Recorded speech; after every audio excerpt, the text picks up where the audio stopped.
우리 앞뒤 좌우에 계신 분에게 한번 이렇게 인사했으면 좋겠습니다. 사랑하고 축복합니다. 사랑하고 축복합니다. 네, 오늘 영상으로 함께 시청하는 분들에게도 사랑하고 축복합니다. 사랑하고 축복합니다. 사랑하고 축복합니다. 예. 저는 지난주에 이어서 찬송의 능력 두 번째 시간으로 왜 제가 찬송의 능력이라고 하는 이 말씀을 전하려고 생각했는가 하면 그 2월 달이죠. 3월 달이죠. 3월 달에 그 굉장한 열풍을 일으킨 한 프로가 있는데 지난주도 제가 잠깐 말씀드렸는데 미스터 트롯이라고 하는 굉장한 프로가 3개월에 걸쳐서 미스터 트롯 진을 이렇게 탄생시켰습니다. 물론 진이 있고 승이 있고 미가 있겠죠. 그런데 우리나라는 1등만 기억하려고 합니다. 항상 스포트라이트를 1인자에게, 잘난 사람에게, 주연에게 사람들은 초점이 가 있습니다. 그런데 우리 주님은 꼭 1인자만 기억하는 게 아니에요. 여러분, 만약에 이 세상에서 1인자만 기억되는 세상이라면 얼마나 슬프겠어요. 내가 못나게 태어나고 싶어서 못나게 태어났습니까? 불행하게도 태어나 보니까 장애를 가졌습니다. 그 사람의 일생은 참 힘들게 일생을 살아가야 될 것입니다. 그런데 세상은 그렇게 변두리로 살아가는 인생에 별로 관심이 없습니다. 잘나지 못한 사람, 똑똑하지 못한 사람, 능력 없는 사람 별로 관심이 없어요.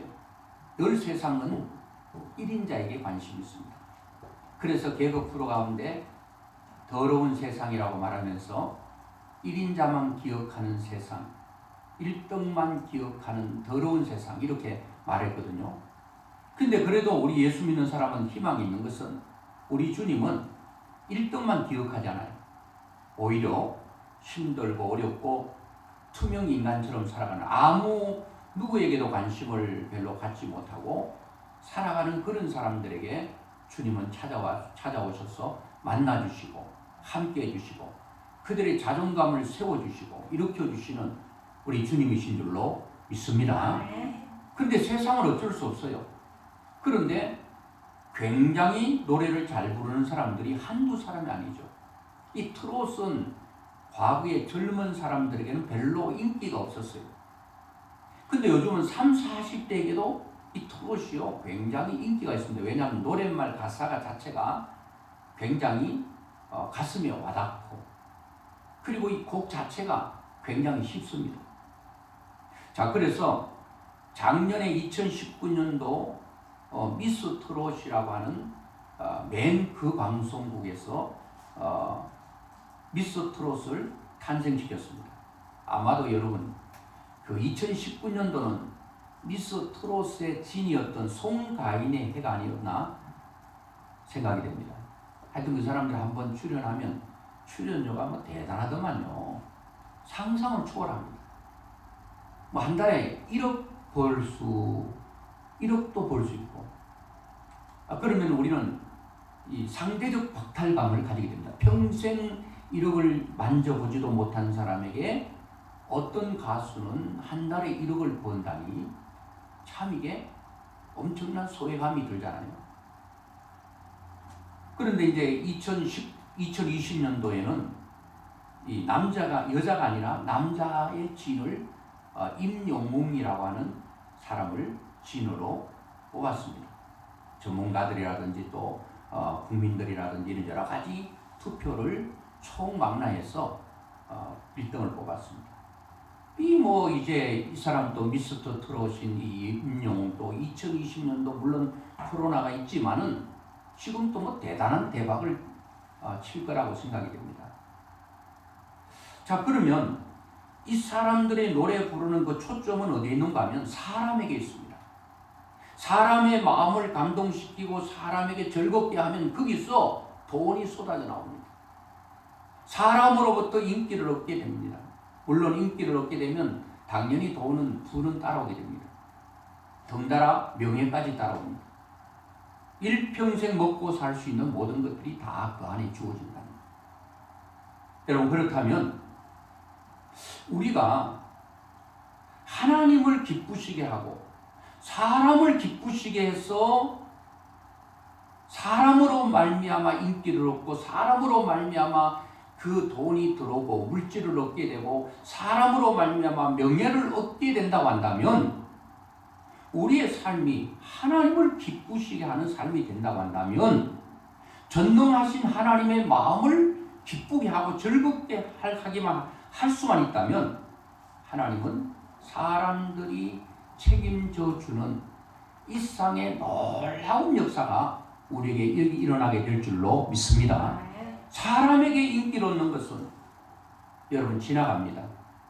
미스트롯도 2019년도는 돌풍을 일으켰지만, 물론 그 인기는 계속 이어지겠습니다만 그 2019년도에 받았던 그 모든 인기는 시간이 지나감에 따라서 사라지게 됩니다. 이제 2020년도 새로 탄생된 임영웅이라고 하는 이제 남자도, 가수도 2020년이 되고 2021년이 되고 세월이 흘러가면서 그 사람의 인기와 모든 것이 점점 약해져 갈 것입니다. 그러면 수입도 줄어들겠죠. 그리고 명예도 덩달아 떨어질 수가 있습니다. 그러나 우리는 주님 앞에 가는 그날까지 계속 우리가 하나님으로부터 무엇을 공급받고 하나님으로부터 모든 것들을 우리가 누리게 된다면, 우리는 한 가지만 잘하면 됩니다. 하나님을 기쁘시게 하는 일만 하면 될 줄로 믿습니다. 그 하나님을 기쁘시게 하는 일이 뭐냐? 저는 생각했습니다. 이렇게 해서 하나님을 기쁘시게 해야 되구나. 그렇다면 하나님을 기쁘시게 하는 내 삶이 된다고 한다면 내 삶은 걱정이 없겠구나. 여러분도 마찬가지. 여러분들도 하나님을 기쁘시게 하는데 여러분의 삶을 투자하고 거기에 집중하고 하나님 앞에 우리의 삶을 드리면 분명히 하나님은 우리의 삶을 책임져 주신다는 거예요. 염려할 거 없습니다. 그래서 이사야 43장 7절에 보니까 내 이름으로 불려지는 모든 자 곧 내가 내 영광을 위하여 창조한 자를 오게 하라. 하나님은 우리를 하나님의 영광을 위해서 우리를 창조했대요. 그 하나님의 영광을 위해 창조한 자가 나에게 오라고 말했다는 겁니다. 저 와서 뭘 합니까? 21절 같이 한번 한 목소리로 한번 읽어보겠습니다. 시작. 이 백성은 내가 나를 위하여 지었나니 나를 찬송하게 하려 함이니라. 이 백성은 나를 위해 지었대요. 하나님을 위해 지었대요. 왜요? 뭐 하려고요? 찬송을 부르게 하기 위해서 우리를 지었다는 거예요. 하나님을 찬송하도록 우리를 지었다는 거예요. 오늘 물론 이제 종료주일이긴 한데요. 종료주일은 이제 예수님께서 십자가를 지기 위해서 예루살렘으로 올라가는 거잖아요. 그리고 내일부터 고난주간이잖아요. 고난주간에 대한 설교를 해야 되는데 왜 찬송에 대한 설교를 하는가? 고난 속에, 십자가 속에, 무덤 속에, 어둠 속에 뭐가 들어있는 것을 알게 되면 찬송하게 되는가 하면 거기에 부활이 들어있는 것을 알게 되면 찬송하게 돼요. 감사하게 돼요. 그래서 우리 고난 중에도 그 고난만 바라보면 우리는 찬송할 수가 없어요. 감사할 수 없어요. 내가 지금 당장 당하고 있는 어려움만 생각하면 거기서 어떻게 찬송이 나오겠어요? 어떻게 거기서 감사가 나오겠어요? 그러나 그 고난 속에 덮여져 있는 그 속에, 고난 속에 부활이 있음을 알고 고난 속에 여러분 새 생명이 탄생하여 열매 맺을 것을 생각하면 거기서 감사가 나온단 말이에요. 고난 주간에도 고난 속에 부활하실 것을 믿고 우리는 뭐 할 수 있다고요? 찬송할 수 있다. 감사할 수 있다는 거예요. 그래서 이 고난 주간에도 우리는 뭐 할 수 있다고요? 찬송에 대한 메시지를 들을 수 있다는 거예요. 그러면 제가 지난주에도 말씀드린 걸 조금 반복하고 있는데요. 그러면 찬송을 어떻게 해야 되는가? 찬송을 어떻게 해야 되는가? 시편 119편 164절 우리 한번 같이 보겠습니다. 시작. 주의 의로운 규례들로 말미암아 내가 하루 7번씩 주를 찬양하나이다. 성경에요. 진짜 하나님을 제일 많이 찬양했던 사람을 들라면 단연 다윗이 1입니다. 그렇게 하나님을 많이 찬양했던 사람, 하나님을 많이 송축했던 다윗의 삶이 어떻게 됐습니까? 여러분, 그 인생이 최고 아니었습니까? 저는 다윗이 다윗에게 했던 결정적인 그 원인 제공이 뭔가 하면, 그 근원이 뭔가 하면 하나님을 찬송했기 때문에, 하나님을 영원히 높였기 때문에 다윗의 인생이 하나님께서 보장해 주시고 축복해 주셨다. 오늘 여러분 또 다윗처럼 그러한 다윗의 복을 청량할 수 없죠. 끝과 끝을 청량할 수 없어요. 다윗이 받았던 축복을요, 줄자로 잴 수가 없어요. 너무 그게 범위가 컸어. 다윗이 받았던 모든 축복을 무게로 달 수 없어요. 달 만큼 저울이 없어요. 왜? 그만큼 크고 무겁기 때문에. 여러분과 저도 이러한 복을 받기 위해서 우리는 어떻게 해야 되는가? 찬송만 잘하면 된다. 감사만 잘하면 이런 역사는 우리에게 오는 겁니다. 오늘 여러분 본문에 우리가 본 말씀은 사도 바울이 이제 복음을 전하기 위해서 마게도냐의 성의 첫 성인 빌립보에서 전도 활동을 하다가 점치는 여인을 만났습니다. 완전히 귀신에 사로잡혀서 점치는 여인이었어요. 무당이었죠. 이 사람이 귀신이 사로잡혀 사는 거 보니까 바울과 실라가 너무 안타까워서 이 사람을 복음을 전하면서 그 속에 있는 귀신을 쫓아내서 귀신에 사로잡혀서 귀신이 끄는 대로 살아가던 이 불쌍한 여인에게 귀신을 쫓아내어 줌으로 말미암아 온전한 사람으로 만들어줬습니다. 그러면 이 사람을 데리고 있는 이 귀신에 사로잡혀 점치고 있는 이 사람의 주인이 있습니다. 그 주인이 바울과 실라에게 아이고 감사합니다. 고맙습니다. 우리 집에 있는 이 여자가 귀신에 사로잡혀서 지금까지 점치고 있었는데 자기 인생을 자기 인생대로 살지 못하고 완전히 귀신의 종이 되어서 끌려다니는 인생이었는데 이렇게 고쳐주셨으니까 감사합니다. 이래야 되잖아요. 그랬나요? 아니요. 어떻게 한지 아세요? 관청에 날이 우리 로마 사람들이 한 번도 듣지도 보지도 못한 그런 풍속을 저 유대인들이 전함으로 이 성을 소란하게 합니다. 고발하고 고소해버렸어요. 그래서 바울과 실라가 관청에 끌려갔습니다.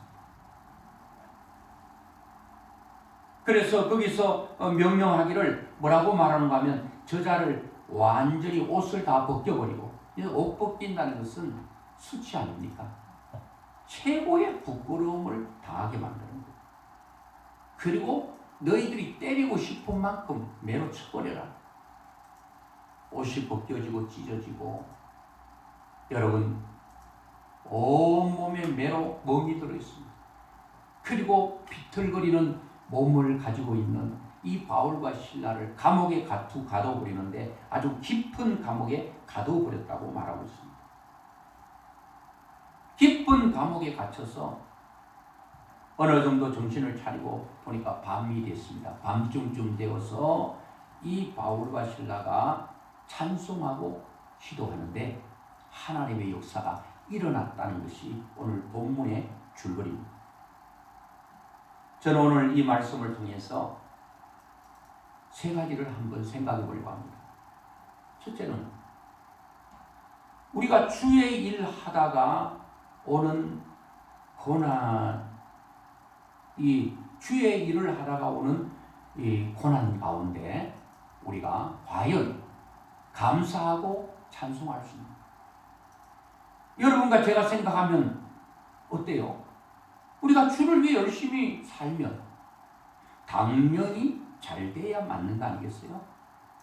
그런데 이 복음을 전했다는 것은요, 하나님이 가장 기뻐하는 일입니다. 하나님의 일 가운데 단연 베스트 원 아니면 그 순위로 영순위에 해당되는 게 바로 복음 전하는 거거든요. 영혼 건지는 거거든요. 그런데 바울과 실라가 복음을 전하다가 완전히 큰 어려움을 당한 겁니다. 여러분, 우리는 주의 일 하는데도 고난이 올 수 있다는 사실을 여기서 보여주고 있습니다. 내가 열심히 기도하고 있는데도 고난이 올 수 있다는 거예요. 내가 열심히 전도하고 있는데도 고난이 올 수 있다는 거예요. 내가 열심히 주를 위해 헌신하고 봉사하고 주를 위해서 모든 것들을 다 집중해서 쏟아부은데도 불구하고 어려움이 올 수 있다는 사실을 우리에게 알려주고 있다는 겁니다. 이거는 우리의 생각과 많이 다르죠. 우리는 사실 주의 일하면 잘 되는 게 사실이에요. 사실이긴 한데 그래도 우리에게는 어려움이 있을 수 있다는 겁니다. 자, 오늘 본문 19절 한번 보겠습니다. 19절부터 24절까지 한번 보겠습니다. 시작. 여종의 주인들은 자기 수익의 소망이 끊어진 것을 보고 바울과 실라를 붙잡아 장터로 관리들에게 끌어갔다가 상관들 앞에 데리고 가서 말하되, 이 사람들이 유대인인데 우리 성을 심히 요란하게 하여 무리가 일제 일어나 고발하니 상관들이 옷을 찢어 벗기고 매로 치라 하여 많이 친 후에 옥에 가두고 간수에게 명하여 든든히 지키라 하니. 제가 말씀을 드린 대로죠. 24절에 시작. 그가 이러한 명령을 받아 그들을 깊은 옥에 가두고 그 발을 착고에 든든히 채웠더니. 여러분 보세요. 복음을 전했는데 이게 웬일입니까? 주를 위해서 열심히 믿음으로 살아가는데 어려움이 온다는 말이 웬 말입니까? 그런데 그럴 수도 있다는 거예요. 올 수도 있다는 거예요. 그 고난과 역경이 올 때에 우리는 낙심하거나 좌절하거나 실망해서는 안 된다. 아멘.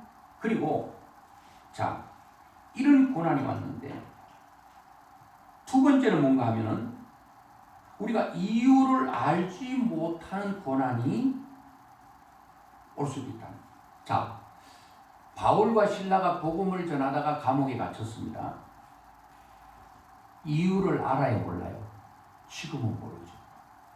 왜 내가 갇혔는지를 알 수가 없습니다.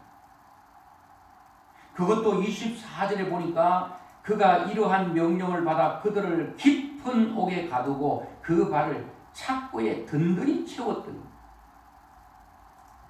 옷이 다 찢겨지고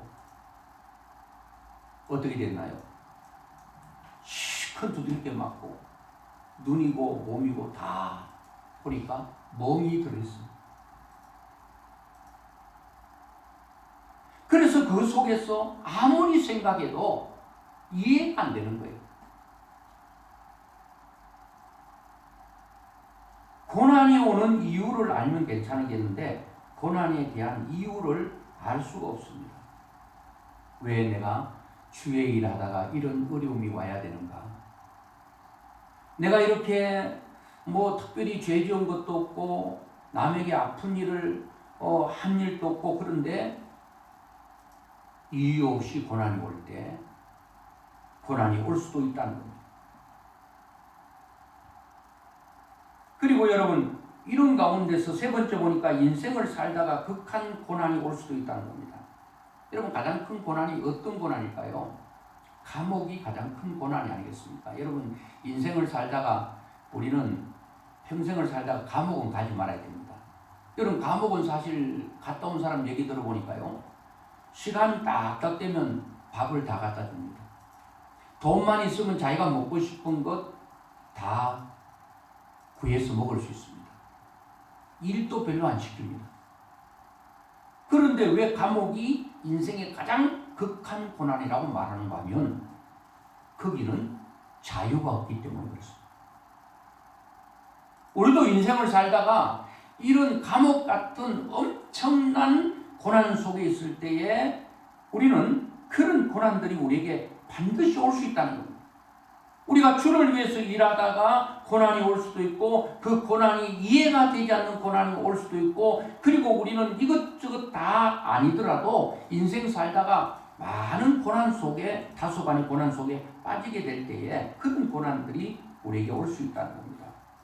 감옥은 우리에게 가장 큰 고난이죠. 여러분 어떤 사람은 지금 감옥은 아니어도 어떤 사람은 스스로 감옥 속에 자기를 가둬버리는 사람이 있어요. 믿음의 사람들은 그렇게 하면 안 되죠. 그 감옥이 뭐죠? 어떤 사람은 외모가 괜찮아. 그 정도 같으면. 근데 자기가 스스로 감옥에 자기를 가둬버려요. 그러면서 나는 못났다. 나는 너무나도 허접한 인생이라고 말합니다. 나는 보잘것없는 그런 인생이라고 스스로 자기를 감옥 속에 자기를 가둬버리는 거예요. 여러분 이런 사람들이 얼마나 고통 속에 살아갑니까? 지금 바깥에 우리는 감옥 속에 있지 않지만 어떤 사람은 스스로 자기 마음의 감옥에 자기를 가둬버려서 인생이 너무너무 힘들게 살아가는 사람이 있어요. 그러니까 마음이 우울해지는 거예요. 살고 싶지 않는 거예요. 살 힘도 의욕도 없는 거예요. 하나님은 우리에게 인생이 우리를 가두는 감옥 속에서도 우리를 하나님은 자유를 주기를 원하는데 우리는 스스로 주께서 풀어주려고 해도 스스로 가둬버려요. 어떤 사람은 자기의 능력을 서로 가둬버려요. 감옥에 가둬버려요. 그 정도 하면 달란트도 있고 재능도 있고 힘도 있고 능력도 있는데 그 정도 뭐 해보라니까 아이고 제가 할 수 있는 게 뭐가 있습니까? 나는 아무것도 할 수 있는 것이 없습니다. I cannot. 나는 할 수 있는 게 없어요. 오늘 여러분 하나님이 주신 그 능력을 여러분 스스로 여러분들을 가두지 말고 그 극한 고난이 온다 할지라도 여러분들 스스로 가두지 말고 여러분들을 완전히 풀어 자유케 하는 놀라운 역사가 있기를 주의 이름으로 축원합니다. 욥도 여러분 고난의 대표적인 사람 아니겠습니까? 욥기 1장 한번 보겠습니다. 1장 20절 보겠습니다. 욥이 일어나 겉옷을 찢고 머리털을 밀고 땅에 엎드려 예배하며 이르되 내가 모태에서 알몸으로 나와 싸운즉 또한 알몸이 그리로 돌아가올지라 주시니도 여호와시오 거두시니도 여호와시오니 여호와의 이름이 찬송을 받으실지니이다 하고 이 모든 일에 욥이 범죄하지 아니하고 하나님을 향하여 원망하지 아니하니라. 욥도 여러분 하나님이 욥 1장 보면 하나님이 인정한 사람이에요. 순전하고 악에서 떠나고 죄와 멀고 자기 자녀들이 혹시 잘못했을까 싶어서 자기 자녀들이 생일잔치에 모이고 헤어지면 일일이 큰아들 둘째아들 쭉 해가지고 10명의 자녀들의 모든 죄를 하나님 앞에 회개시키고 이렇게 살았던 욥이 하루아침에 재산 잃고 여러분 모든 것 다 잃었습니다. 자녀 잃고 자기 몸은 악창이 나서 헌대가 온몸을 뒤덮고 있고 너무 가리고서 기아장을 쪼개가지고 자기 몸을 걸른 그런 극한 고난 가운데서도 뭐 했는가 하면 그는 하나님을 찬송했다. 그러면서 하나님을 향하여 어리석게 원망하지 않았다. 왜 그랬을까? 저는 제가 세 가지를 말씀드렸죠. 주의 일 하는데 고난이 올 수 있다. 이해할 수 없는 고난이 올 수가 있다. 그리고 극한 고난이 내 인생 가운데 올 수 있다. 자, 이럴 때 우리는 어떻게 해야 될까? 오늘 답을 주고 있습니다.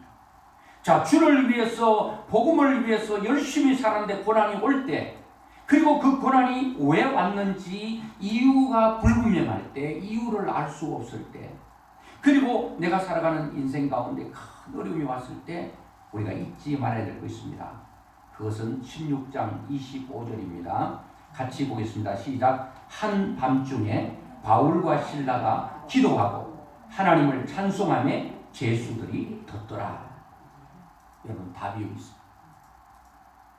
주를 위해서 열심히 살고 봉사하고 헌신했는데도 불구하고 여전히 나에게 고난이 오고 그 고난이 감옥같이 칠흑같이 어두운 밤 같은, 여러분, 그런 가운데 바울과 실라가 한 것은 찬송하고 기도했다는 겁니다. 얼마나 크게 기도하고 얼마나 크게 찬송했으면 죄수들이 다 들었습니다. 야고보서 5장 13절에도 너희 중에 고난당하는 자가 있느냐? 그는 기도할 것이요.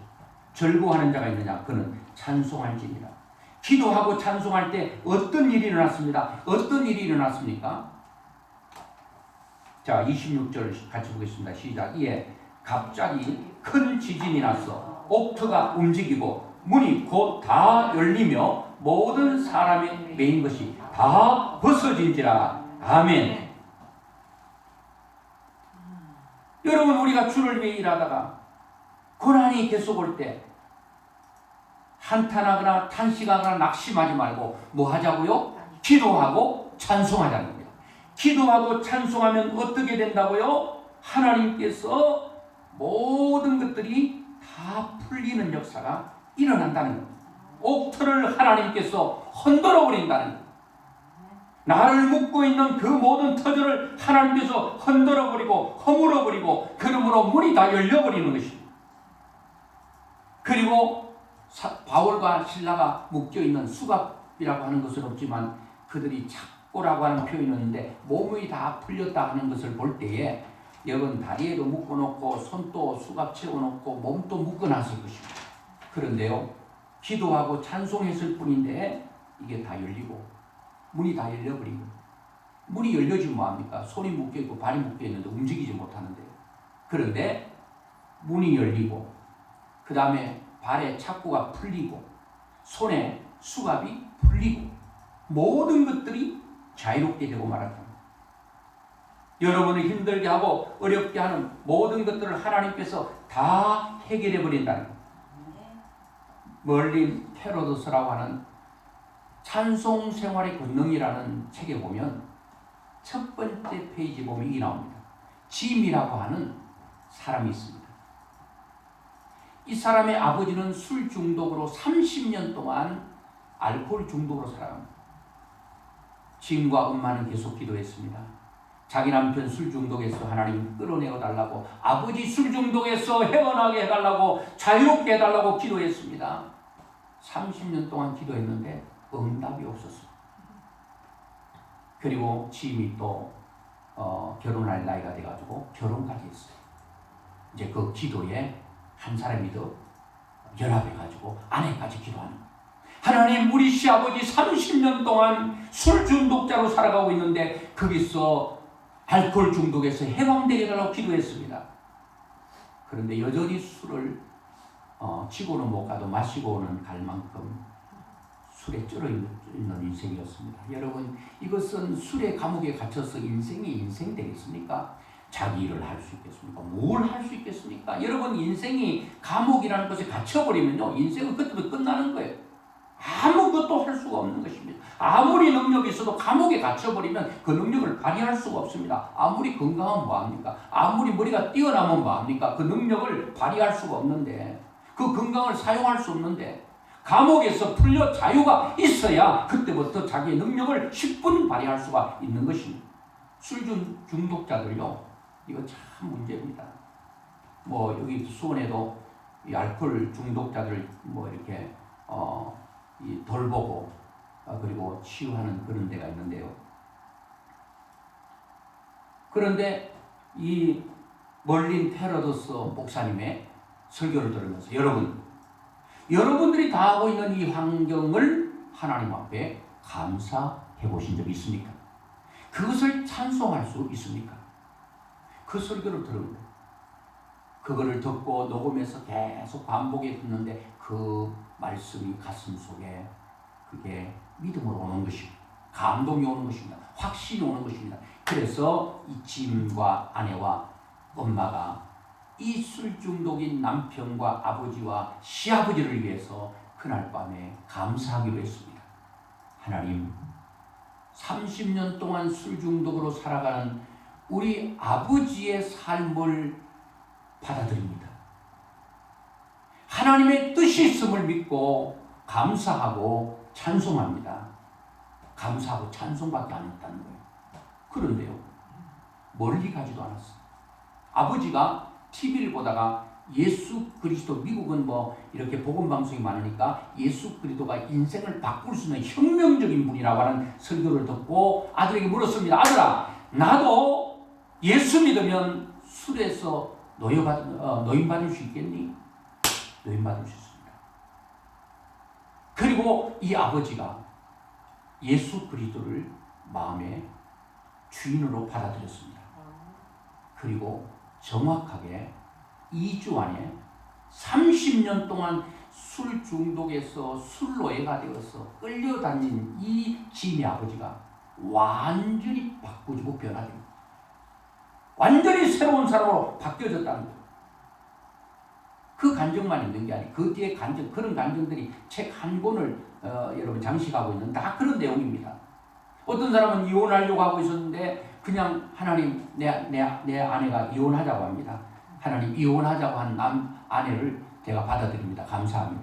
이랬더니 아내가 전화해가지고 아이고 여보, 내가 이혼하자는 거 잘못했어요. 미안해요. 하고 합쳐지고 이런 일들이 일어나는데, 여러분 오늘 성경이 말하고 있잖아요. 여러분 인생이 풀리지 않는 수수께끼 어려운 적이 있을 때에 여러분 반드시 잊지 말아야 될 것 하나 있어요. 그거는 찬송을 잊으시면 안 됩니다. 찬송하셔야 돼요. 저도 이 말씀 마음에 새기고부터 매일 찬송하거든요. 하나님께서 일을 하시고 계셔요. 코로나19 어렵잖아요. 이해 안 되잖아요. 그럴 때 여러분 머리로 무슨 답을 알려고 하면 답도 여러분 찾아낼 수도 없어요. 여러분 뭐 하면 될까요? 찬송하면. 뭐 하면? 감사하면. 하나님께서 옥틀을 흔들어 버려요. 그리고 문을 열어버려요. 여러분 착고를 풀어버려요. 여러분 자유케 되는 이런 놀라운 역사가 여러분과 저에게 일어나게 될 줄로 믿습니다. 찬송하고 기도했더니 얼마 가지 않았어. 이해되지 않는, 이유를 알지 못했던 것들이 다 알게 됐어요. 멀리 가지도 않았어. 그날 밤에 간수장이 옥문이 다 열려버리고 죄수들이 다 도망간 줄 알았더니, 그래서 아이고 죄수를 만약에 잘 관리하지 못하면 자기도 목숨이 위태로우니까 칼을 빼서 자결하려고 할 때 죽지마! 하니까 그 바울과 실라가 우리 여기 있다. 도망가지 않았어. 그때 간수장이 말합니다. 선생들아, 우리가 어떻게 하면 구원받을 수 있겠는가? 주 예수를 믿어라. 그리하면 너와 내 집이 구원받는다. 간수가 예수 믿게 됐어. 그리고 간수장이가 바울과 실라를 자기 집에 데려다가 아픈데 다 씻기고, 여러분 아픈데 다 약 발라주고 좋은 음식 주면서 바울을 통해서 가족들이 복음 듣고 온 가족이 예수 믿고 세례받았던 역사가 일어났습니다. 바울은 알았습니다. 우리의 고난의 이유는 빠르면 그날 밤에 알 수 있습니다. 고난의 이유를 우리 찬송하고 기도하면 여러분 한 달 안에 알 수도 있고 1년 안에 알 수도 있습니다. 여러분 탄식하고 낙담하고 실망하고 원망하고 자기 인생을 어리석음에 한탄하면 그게 답이 없습니다. 이유를 모르다가 끝나버리는 거예요. 그러나 찬송하고 기도하면 다 이유 아는 거예요. 바울은 그때 감격했습니다. 왠가 하니까 바울은 여러분 어떻게 하든지 감옥에 있더라도 복음이 증거된다면 그것이면 오케이. 그것이 매 맞아도 매 맞는 걸 통해 복음이 증거되면 하나님의 뜻이 나를 통해 이루어지면 그것이 오케이입니다. 그래서 바울은 자기를 통해서 복음 증거된다고 한다면 그것이 최고의 영광으로 생각했는데, 야, 내가 감옥에 들어온 게 이 간수장의 가족들을 복음화시키기 위한 하나님의 뜻임을 알고 또 감사한 거예요. 또 기쁜 거예요. 여러분 고난 가운데 여러분 감사하고 기도하면 하나님의 뜻을 알게 되고, 그 뜻을 알게 되면 고난 가운데 불렀던 찬송보다 감사보다 더 큰 감사와 더 큰 영광을 하나님께 돌리게 될 줄로 믿습니다. 여러분과 제가 인생을 살아갈 때 주를 위해서 열심히 일하는데도 어려움 온다면 여러분 걱정하지 마세요. 낙담하지 마세요. 탄식하지 마세요. 그때 무엇을 하셔야 된다고요? 기도하고 찬송하시면 돼요. 이유를 모르는 고난이 있을 때 그때 이유하려고 하지 말고 답하려고 하지 말고 그냥 기도하시고 찬송하면 반드시 답은 여러분 앞에 다 드러나게 되어 있다는 겁니다. 그리고 여러분 극한 환난과 어려움 가운데 여러분 고난이 올 때 찬송을 잊지 마세요. 그리고 여러분 기도를 잊지 마세요. 그러면 하나님께서 역사가 일어납니다. 고난 속에 부활을 보십시오. 그리고 하나의 씨앗을 땅에 심어버리면 완전히 없어지는 것 같은데 그 답답한 시간들이 지나고 난 후에 그 씨앗에 삭이 나고 그리고 꽃이 피고 열매를 맺는데 30배, 60배, 100배의 열매 맺는 것을 생각한다면 그 씨앗은 나를 왜 땅속에 묻어서 힘들게 하느냐? 그럴 수 있어요. 그런데 그 땅속에서 죽어질 때 더 많은 열매가 맺혀진다고 생각하면 그 하나도 귀하고 그 하나도 축복으로 생각하는 것입니다. 여러분 하나님의 미랄이 되고 여러분들이 이 바울과 실라가 되어서 하나님의 역사를 경험하고 체험하는 그런 주인공, 그 간정자들이 될 수 있기를